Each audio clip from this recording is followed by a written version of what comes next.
Selamat pagi Jemaat Philadelphia yang dikasihi Tuhan. Demikian juga Bapak Ibu Saudara dimanapun berada yang mengikuti ibadah bersama dengan kami. Mari kita bersama-sama menyatukan hati kita. Kita akan memasuki ibadah kita dengan satu pengakuan bahwa penolong kita adalah dalam nama Tuhan yang menjadikan langit dan bumi.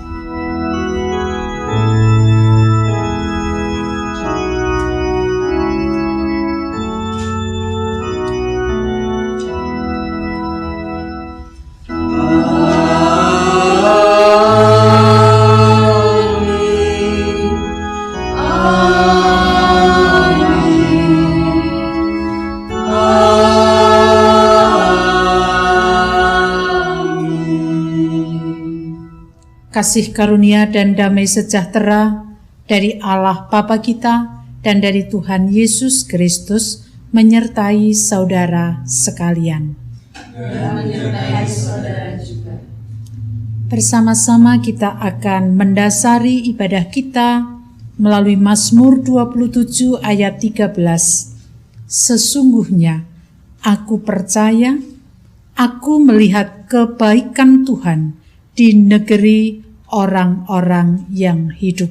Mari kita hayati kebaikan Tuhan, perbuatan-perbuatan Tuhan dalam hidup kita melalui Kidung Jemaat 378 bait 1 dan 2 yang diperbuat Allahku.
Jemaat yang dikasihi Tuhan, mari kita bersama-sama datang kepada Tuhan, mengakui dosa dan kekurangan kita di hadapan-Nya, kita berdoa. Tuhan Allah di surga, pada pagi hari ini kami bersama-sama di rumah kami masing-masing. Kami mengakui akan segala keberadaan kami di hadapan-Mu. Seringkali apa yang kami lakukan tidak berkenan di hadapan-Mu. Terlebih ketika permasalahan demi permasalahan muncul dalam hidup kami. Kami sering kali menganggap Engkau tidak peduli kepada kami. Padahal yang sebenar-benarnya Engkau senantiasa peduli kepada kami. Ampuni ya Tuhan akan pikiran kami, bahkan perkataan kami dan juga tingkah laku kami yang tidak mencerminkan kebaikan Tuhan dalam hidup ini. Dalam nama Tuhan Yesus kami berdoa. Amin. Pernyataan pengakuan dosa hendak kita nyatakan juga melalui Kidung Jemaat 39 bait 1 dan 2, Ku diberi belas kasihan.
Bagi setiap kita yang mau mengakui dosa di hadapan Tuhan, Tuhan itu baik dan selalu setia kepada kita. Sebagaimana dinyatakan dalam 1 Yohanes pasal pertama ayat 9, jika kita mengaku dosa kita, maka Ia adalah setia dan adil, sehingga Ia akan mengampuni segala dosa kita dan menyucikan kita dari segala kejahatan. Demikianlah berita anugerah dari Tuhan. Syukur kepada Allah. Mari kita sambut dengan pujian dari Kidung Jemaat 387 bait 1 dan 2, Ku heran Allah mau memberi.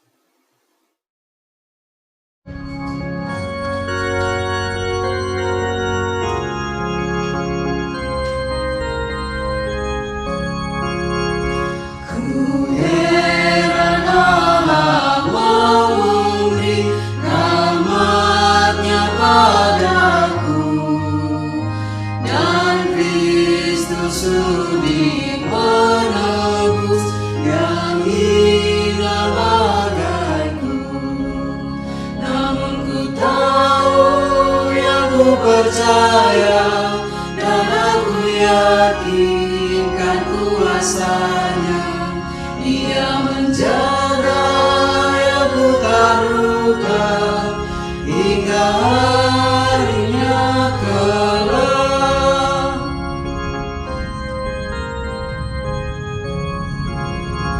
Ku heran oleh rahmat-Nya, hatiku beriman, dan oleh kuasa sabda-Nya jiwaku pun tentram. Namun ku tahu yang ku percaya dan aku yakinkan kuasa-Nya. Ia menjaga yang ku taruhkan hingga harinya kelak.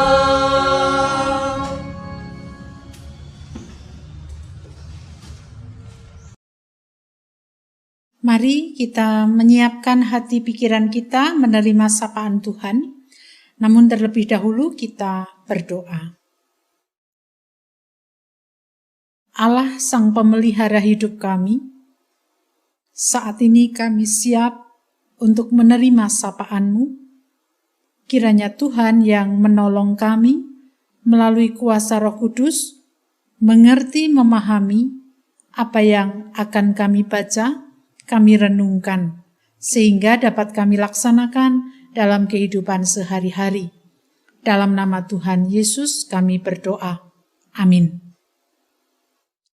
Jemaat yang dikasih Tuhan, pada pagi hari ini kita akan bersama-sama membaca Injil Markus pasal yang pertama, ayat 29 sampai dengan ayatnya yang ke-39. Markus pasal pertama ayat 29 sampai dengan 39. Yesus menyembuhkan ibu mertua Petrus dan orang-orang lain. Sekeluarnya dari rumah ibadat itu, Yesus dengan Yakobus dan Yohanes pergi ke rumah Simon dan Andreas. Ibu mertua Simon terbaring karena sakit demam. Mereka segera memberitahukan keadaannya kepada Yesus. Ia pergi ke tempat perempuan itu dan sambil memegang tangannya, ia membangunkan dia, lalu lenyaplah demamnya. Kemudian perempuan itu melayani mereka. Menjelang malam, sesudah matahari terbenam, dibawalah kepada Yesus semua orang yang menderita sakit dan yang kerasukan setan. Maka berkerumunlah seluruh penduduk kota itu di depan pintu. Ia menyembuhkan banyak orang yang menderita bermacam-macam penyakit dan mengusir banyak setan. Ia tidak memperbolehkan setan-setan itu berbicara sebab mereka mengenal dia. Pagi-pagi benar, waktu hari masih gelap, ia bangun dan pergi keluar. Ia pergi ke tempat yang sunyi dan berdoa di sana. Tetapi Simon dan kawan-kawannya menyusul dia. Waktu menemukan dia, mereka berkata, "Semua orang mencari engkau." Jawabnya, "Marilah kita pergi ke tempat lain, ke kota-kota yang berdekatan, supaya di sana juga aku memberitakan Injil, karena untuk itu aku telah datang." Lalu pergilah ia ke seluruh Galilea dan memberitakan Injil dalam rumah-rumah ibadat mereka dan mengusir setan-setan. Demikian bacaan kita. Berbahagialah kita yang mendengarkan, merenungkan, bahkan melaksanakan dalam kehidupan sehari-hari. Haleluya. Haleluya, haleluya,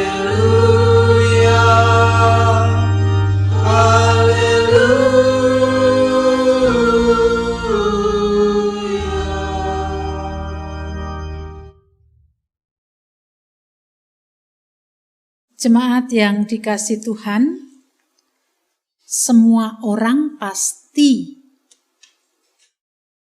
pernah, bahkan mungkin masih sedang dalam menghadapi permasalahan di tengah kehidupan ini. Satu pertanyaan yang hendak saya tanyakan kepada Bapak, Ibu, Saudara semuanya. Siapakah yang paling peduli ketika kita sedang mengalami beban dan penderitaan? Entah itu di tengah pekerjaan kita, di tengah keluarga kita, bahkan mungkin di tengah pelayanan kita, di gereja, di masyarakat, dimanapun juga. Siapa yang paling peduli ketika kita mendapatkan masalah? Saudara kita? Orang tua kita? Atau anak-anak kita? Mungkin kita akan menjawab, ya orang tua saya, anak saya, saudara yang paling dekat dengan saya. Benarkah demikian, Bapak, Ibu, Saudara? Benarkah ketika kita sedang menghadapi masalah, yang paling peduli adalah orang yang dekat dengan kita?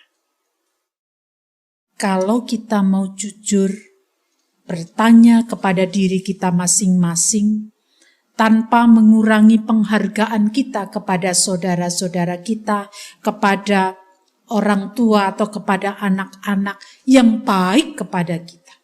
Sebenarnya yang paling peduli manakala kita menghadapi masalah itu adalah Tuhan, bukan orang-orang yang ada di dekat kita. Adakah yang menolak apa yang saya sampaikan? Mungkin ada. Benarkah Tuhan peduli kepada saya? Bukankah saya sudah berdoa, tetapi tidak kunjung datang pertolongan dari Tuhan? Itu yang sering kali muncul, baik secara langsung maupun tidak langsung di dalam diri kita. Bapak, Ibu, Saudara-saudari yang dikasihi Tuhan, bacaan kita pada pagi hari ini menceritakan tentang karya Yesus. Mulai dari kunjungan Yesus kepada mertua Simon, yang kemudian Yesus melihat bahwa mertua Simon sedang menghadapi masalah, yaitu sakit penyakit. Lalu kemudian dalam peristiwa itu, ketika berkunjung, dia tahu bahwa ada yang sakit. Yesus kemudian menumpangkan tangannya dan kemudian menjadi sembuh. Tentu peristiwa yang terjadi pada waktu itu juga didengar oleh orang-orang yang ada di sekitarnya. Sehingga tadi dikatakan, setelah matahari terbenam, maka banyak orang sakit, orang-orang yang kerasukan setan dibawa kepada Yesus untuk disembuhkan. Dan realitanya pada waktu itu, orang-orang yang sedang sakit, orang-orang yang kerasukan setan itu mendapatkan kesembuhan. Nah, hal ini sebenarnya hendak memberitahukan kepada kita bahwa karya Yesus itu menghadirkan kerajaan Allah. Berapa waktu sudah pernah kita renungkan terkait dengan hal itu. Dan ketika Yesus sudah melakukan karya-karyanya, jelas di dalam ayat yang ke-34 tadi, Markus mencatat, ia tidak memperbolehkan setan-setan itu berbicara sebab mereka mengenal dia. Ungkapan ini tentu saja diungkapkan oleh Markus bukan sekedar ungkapan biasa. Tetapi nampaknya Markus hendak merahasiakan atau menekankan kerahasiaan jati diri Yesus sebagai Mesias. Mengapa Markus dalam tanda kutip merahasiakan jati diri Yesus sebagai Mesias? Supaya orang yang datang, supaya para pembacanya termasuk kita semuanya saat ini menerima jati diri Yesus bukan hanya sebagai sosok yang bisa untuk menyembuhkan penyakit, untuk mengusir setan, untuk melakukan mukjizat-mukjizat, tetapi pembaca termasuk kita saat ini diharapkan untuk memahami secara utuh bahwa jati diri Yesus sebagai sosok yang bisa melakukan mukjizat-mukjizat, tetapi juga karyanya harus menghadapi penderitaan yang ditanggungnya. Artinya Artinya jangan hanya memikirkan melihat bahwa Yesus itu adalah sosok yang bisa melakukan mukjizat. Iya, itu betul. Tetapi jangan hanya menerima hal itu saja. Ketika Yesus menderita, ketika Yesus harus mengalami sebuah pergumulan berat, itu pun adalah Yesus, Sang Mesias. Nah, sebenarnya Markus ketika menyatakan ayat yang ke-34 tadi, itu hendak menekankan, merahasiakan jati diri Yesus, supaya mereka bukan hanya melihat mukjizat-mukjizatnya saja. Nah, itu sebabnya di dalam perikop selanjutnya, ketika pagi-pagi benar, ya tentu saja penyembuhan itu sudah berlangsung pada malam hari, dan kemudian mereka beristirahat. Pagi-pagi benar Yesus pada waktu masih gelap bangun dan kemudian pergi keluar. Ia pergi ke tempat sunyi dan di sana ia berdoa. Para murid mencari dia. Karena apa? Karena pagi mungkin sudah banyak yang datang. Banyak yang datang untuk apa? Ya untuk melihat mukjizat-mukjizat apa lagi yang akan dikerjakan oleh Yesus. Itu sebabnya ketika para murid berbicara, semua orang mencari Engkau. Yesus tidak menjawab untuk apa mereka mencari dan lain sebagainya. Yesus justru mengajak, marilah kita pergi ke tempat lain, di kota-kota yang berdekatan, supaya di sana juga aku memberitakan Injil. Jemaat yang dikasihi Tuhan, mengapa Yesus justru meninggalkan banyak orang yang datang mencari dia? Apakah Yesus tidak peduli dengan kedatangan mereka? Tentu bukan itu. Yesus sudah melakukan karya-karyanya. Dan Yesus tidak ingin mereka itu berbondong-bondong datang kepada dia lagi hanya untuk melihat mukjizat-mukjizatnya. Yesus berpikir bahwa dia masih harus berkarya, dia masih harus bekerja di tempat lain. Yesus sudah menyatakan kepedulian kepada mereka.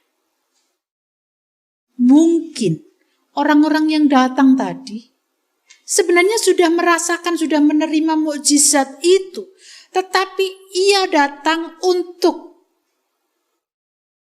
menuntut. Artinya menuntut di sini meminta sebagaimana apa yang mereka pikirkan. Itu sebabnya Yesus meninggalkan tempat itu dan kemudian dia berkarya di tempat lain. Jadi bukan tidak peduli. Yesus sudah peduli dan Yesus sudah melakukan apa yang harus dilakukannya. Hanya saja orang-orang banyak tadi kan sudah dikatakan bahwa semua orang penduduk di situ berkumpul. Berarti mereka sudah bisa melihat mukjizatnya. Mengapa pagi-pagi mereka datang lagi? Karena mereka ingin melihat mukjizat apa lagi. Padahal Yesus masih harus berkarya di tempat lain. Nah, ibu, bapak, saudara-saudari yang dikasihi Tuhan, kalau kita kembali kepada pertanyaan di awal tadi, sebenarnya hendak menjelaskan kepada kita, apakah dia tidak peduli kepada kita? Peduli, sangat peduli. Hanya saja kita seringkali menuntut melebihi dari apa yang harus Tuhan kerjakan untuk kita. Tuntutan kita kepada Tuhan itulah yang seringkali membuat kita merasa bahwa Dia tidak peduli kepada kita, bahwa Dia tidak menjawab doa-doa kita. Jadi mengapa kita merasa bahwa Tuhan tidak peduli dan tidak menjawab doa saya? Ya karena kita memiliki tuntutan sebagaimana apa yang kita pikirkan, bukan apa yang dipikirkan Tuhan. Karena kalau kita mengikuti apa yang dipikirkan Tuhan, sangat-sangat peduli. Sebagaimana Yesus peduli kepada mertua Petrus, kepada orang-orang banyak yang datang, bahkan seluruh penduduk di situ, mereka datang dan Yesus menerima itu. Itu kepeduliannya. Jadi Bapak Ibu Saudara, Tuhan sangat peduli kepada kita.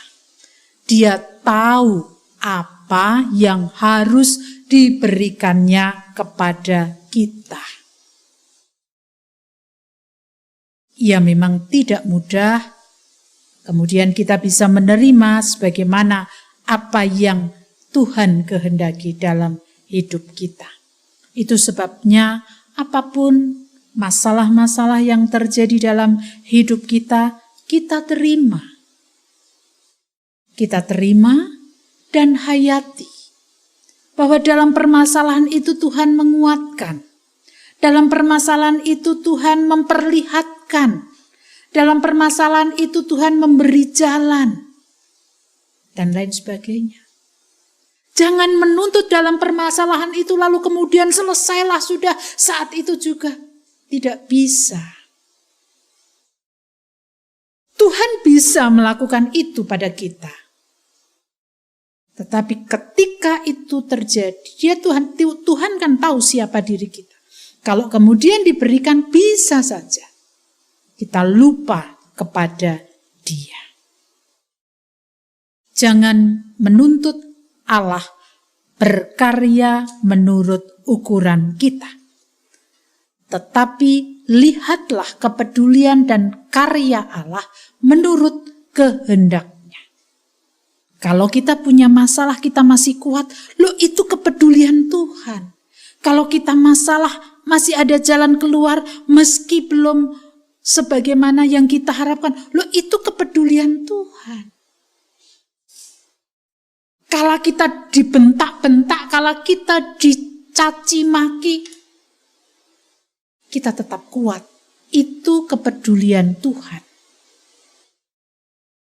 Oleh karena itu, mari dalam hidup ini jangan menuntut Tuhan berkarya sesuai dengan keinginan kita. Tetapi bukalah hati untuk melihat Tuhan yang selalu peduli kepada kita. Amin. Saat teduh bagi kita semuanya.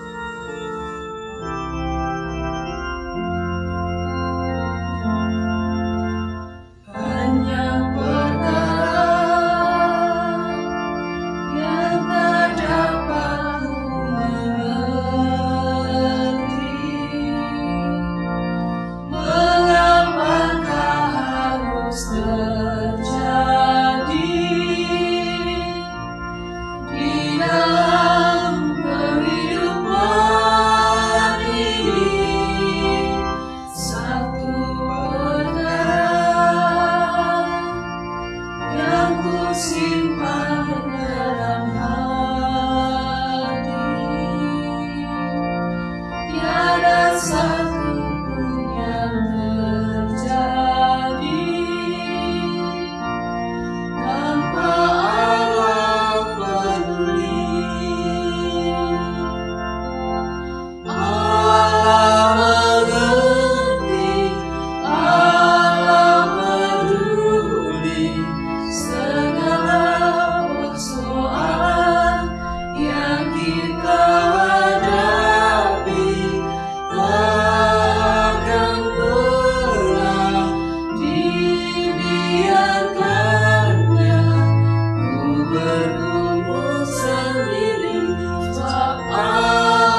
Jemaat dimohon untuk bangkit berdiri.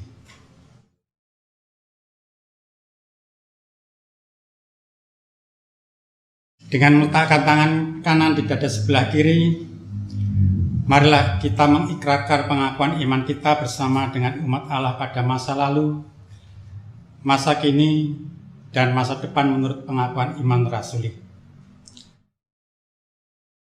Aku percaya kepada Allah, Bapa yang Maha Kuasa, Khalik langit dan bumi, dan kepada Yesus Kristus, Anaknya yang tunggal Tuhan kita, yang dikandung daripada Roh Kudus, lahir dari anak darah Maria, yang menderita di bawah pemerintahan Pontius Pilatus, disalibkan, mati dan dikuburkan, turun dalam kerajaan maut. Pada hari yang ketiga, bangkit pula dari antara orang mati, naik ke surga, duduk di sebelah kanan Allah, Bapa yang Maha Kuasa, dan akan datang dari sana untuk menghakimi orang yang hidup dan yang mati. Aku percaya kepada Roh Kudus, gereja yang kudus dan aman, persekutuan orang kudus, pengampunan dosa, kebangkitan daging, dan hidup yang kekal. Dipersilakan duduk kembali.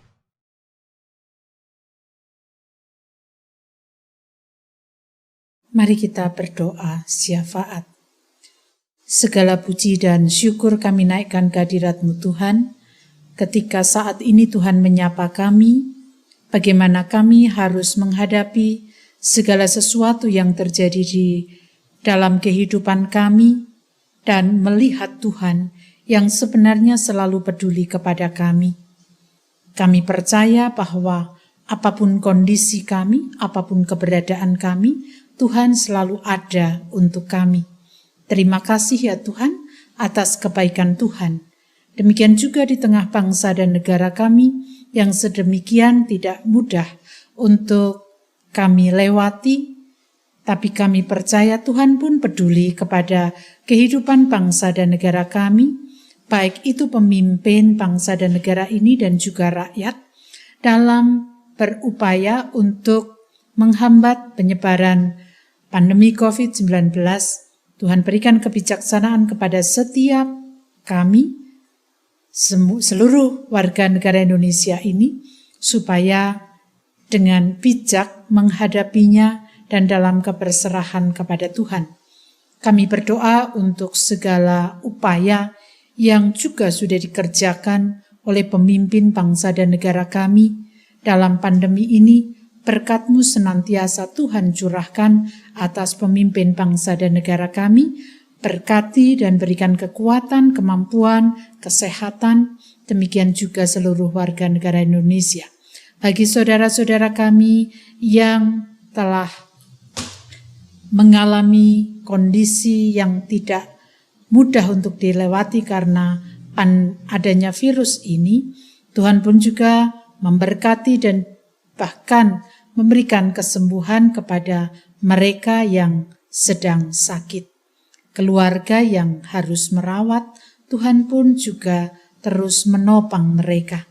Kami menyerahkan saudara-saudara kami yang dalam pemulihan kesehatan, Bapak Mariman, Bapak Nugroho Yulianto, Bapak Suratijo, Bapak Mugiarto Hadi, Bapak Widiatmojo, Ibu Arista Kurniawati, Ibu Irma Sarikaban, Ibu Painah Teguh, Ibu Wartini, dan juga saudara-saudara kami lain yang terus membutuhkan kesembuhan yang dari Tuhan.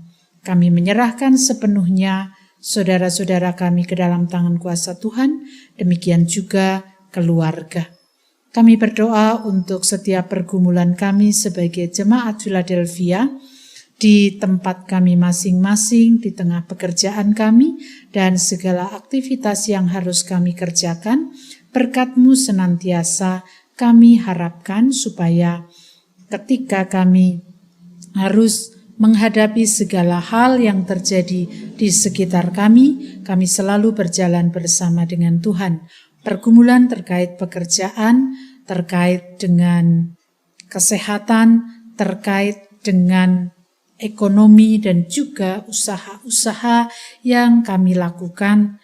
Kiranya Tuhan pun juga terus memberkati kami supaya kami senantiasa bergantung kepada Tuhan. Kami berdoa secara khusus bagi keluarga-keluarga yang saat ini sedang berbeban. Kami membawa saudara kami, Bapak Langgeng Pawarto dan Ibu Teresia Rica Dewi, yang pada saat ini harus menghadapi kondisi yang tidak mudah untuk dilewati ketika putra yang dikasihinya mengalami kelainan ginjal. Anak kami Rafael Leander Cato, kiranya Tuhan menguatkan keluarga ini. Bahkan anak kami, kiranya Tuhan terus menopang dia, menguatkan dia, dan meski hari-hari yang dilewatinya bukan hari-hari yang menyenangkan, tetapi kami memohon Tuhan memberikan sukacita dalam derita yang harus dilewatinya. Upaya untuk mendapatkan kesembuhan melalui rumah sakit, Tuhan pun juga memberkatinya. Demikian juga keluarga besar yang terus mendukung, berkat-Mu senantiasa Tuhan curahkan kekuatan secara psikis bagi anak kami dan juga orang tua dan keluarga. Kiranya Tuhan memberikannya. Demikian juga keluarga Bapak Widodo yang juga tidak mudah untuk menghadapi pergumulan, menghadapi anak yang dikasihinya, Febri Nugroho. Kiranya Tuhan menguatkan keluarga tersebut supaya keluarga tersebut dapat dengan kerelaan hati melakukan apa yang harus dikerjakan di tengah kehidupan yang tidak mudah ini. Secara khusus kami berdoa untuk Febri, Tuhan kendalikan hidupnya. Roh Kudus selalu hadir supaya anak kami Febri ini senantiasa melakukan hal-hal yang baik di mata Tuhan dan juga baik kepada orang tua dan kakak-kakaknya. Kami menyerahkan sepenuhnya pergumulan kedua keluarga yang tidak mudah untuk dilewatinya ke dalam tangan kuasa Tuhan. Berkat-Mu selalu tercurah atas kedua keluarga tersebut. Dan saat ini kami juga berdoa bagi anak-anak kami dalam masa studi mereka. Berkat Tuhan senantiasa Tuhan curahkan kepada mereka. Orang tua yang mendampingi, kiranya Tuhan memberikan kekuatan, kesabaran, supaya mereka dapat melewati hidup pemberian Tuhan. Demikian juga kami berdoa untuk Febri yang pada hari ini berulang tahun. Berkat-Mu tercurah atas dirinya, supaya Febri bersukacita dan terus mengandalkan Tuhan dalam hidup yang dilewatinya. Kami menyerahkan sepenuhnya anak kami ini ke dalam tangan kuasa Tuhan. Kami juga berdoa untuk setiap pergumulan kami yang harus kami perjuangkan dalam hidup ini. Biarlah kami selalu hidup berjalan bersama dengan Tuhan. Inilah doa harapan kami kepadamu Tuhan, kesempurnaan syafaat kami serahkan di dalam nama Tuhan kami Yesus Kristus yang telah mengajarkan kepada kami doa Bapa kami.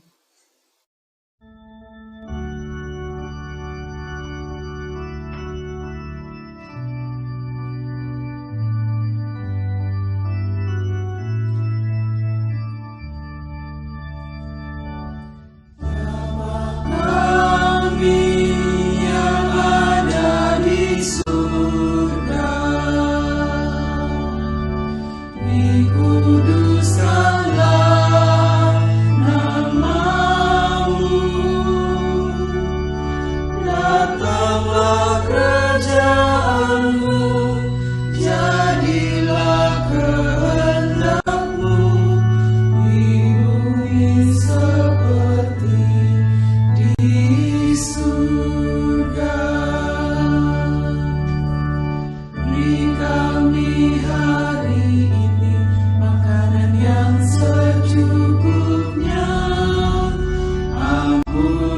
salah kami, seperti kami ampuni yang bersalah pada kami.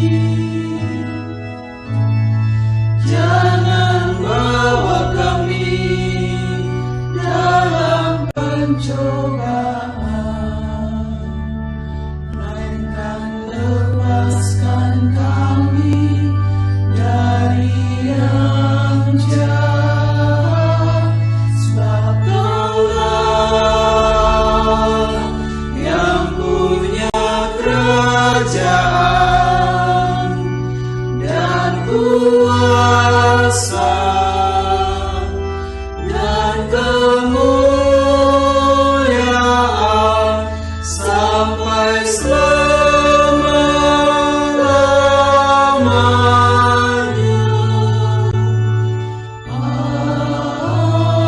Amin.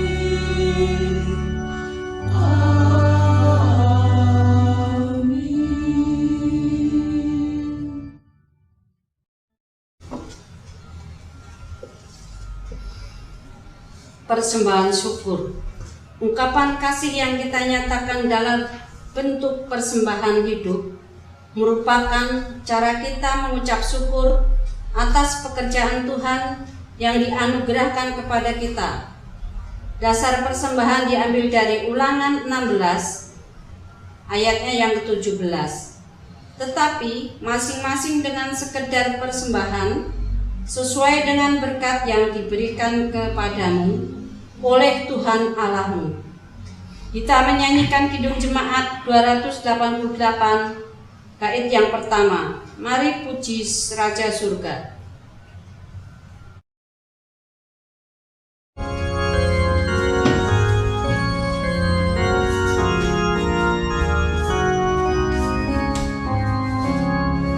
Mari puji Raja Surga, persembahan bawalah, ditebusnya jiwa raga, maka puji namanya.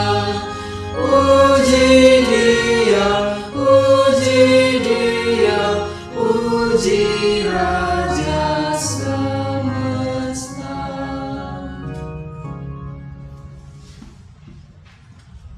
Bapak, Ibu, dan Saudara sekalian, mari kita datang kepada Tuhan untuk mengaturkan persembahan pada saat ini. Mari kita berdoa. Allah Bapa Surgawi, pada saat ini kami datang kepadamu ya Tuhan, untuk membawa persembahan kami yang Kau berikan begitu berlimpah-limpah. Dan pada saat ini kami datang kepadamu ya Tuhan, hanya sebagian kecil dari berkat-Mu yang Kau limpahkan kepada kami yang dapat kami persembahkan. Tuhan, kiranya Tuhan sucikan, kiranya Tuhan mengajar kami untuk dapat mempersembahkan yang sebaik mungkin untuk Tuhan. Ya Tuhan, ajar kami juga untuk dapat mempersembahkan seluruh jiwa raga kami untuk melayani Tuhan dan untuk kebaikan Tuhan. Tuhan Yesus, kami juga berdoa untuk saudara kami yang mengelola persembahan ini, kiranya Tuhan sucikan hatinya untuk dapat mengelola persembahan dengan begitu baik dan begitu sukacita. Dan kiranya Tuhan juga mengizinkan persembahan ini untuk dapat kami pakai untuk melayani-Mu di Jemaat Philadelphia ini. Ya Tuhan, di dalam kami mempersembahkan persembahan ini, banyak dosa dan kesalahan kami, kiranya Tuhan mengampuni. Di dalam nama Tuhan Yesus Kristus, doa ini kami naikkan. Amin. Allah sangat peduli kepada kita. Dia tahu apa yang harus diberikannya kepada kita. Dia selalu menjaga kita, Dia selalu memelihara kita. Sebagaimana pujian yang hendak kita nyatakan melalui Kidung Jemaat 438, bait 1, 2, dan 3, apapun juga menimpamu, kita nyanyikan dengan bangkit berdiri.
Kini arahkanlah hatimu kepada Tuhan. Kita akhiri ibadah di rumah kita masing-masing dengan sukacita. Lanjutkan hidup dan terus berkarya bagi Tuhan. Terimalah berkat-Nya. Kasih karunia Tuhan Yesus Kristus dan kasih Allah Bapa serta persekutuan Roh Kudus menyertai saudara sekalian selama-lamanya.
Dalam